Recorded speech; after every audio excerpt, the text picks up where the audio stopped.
துபாயிலேருந்து இந்தியாவுக்கு எவ்வளோ கோல்டு எடுத்து வரலான்னு ஒருத்தர் கேட்டிருக்காங்க. எல்லாத்துக்கும் தெரிஞ்சது தான். ஜென்ஸ் பார்த்தீங்கன்னா 50,000 மதிப்புக்குள்ளான ஒரு கோல்டை வந்து எடுத்துகிட்டு போகலாம் அப்படின்னு சொல்லியிருக்காங்க.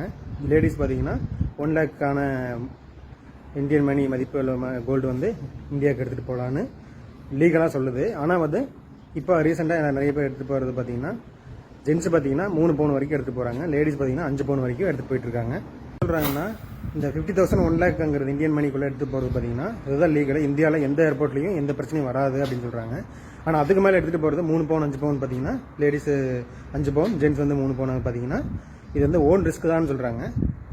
இருந்தாலும் ஒரு அக்கா என்ன பண்ணிட்டு இருக்காங்கன்னா பாய் பேபிக்கு பார்த்தீங்கன்னா 2 பவுனும் கேர்ள் பேபிக்கு பார்த்தீங்கன்னா 3 பவுனும் எடுத்துகிட்டு போயிருக்காங்க.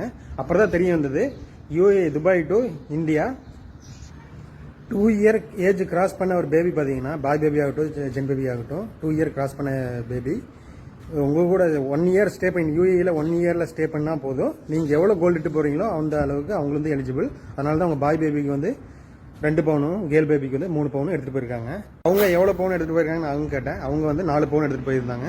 பாய் பேபிக்கு 2 பவுனு, கேர்ள் பேபிக்கு வந்து 3 பவுனு, டோட்டலாக வந்து 9 பவுன் வந்து அவங்க எடுத்துகிட்டு போயிருந்தாங்க.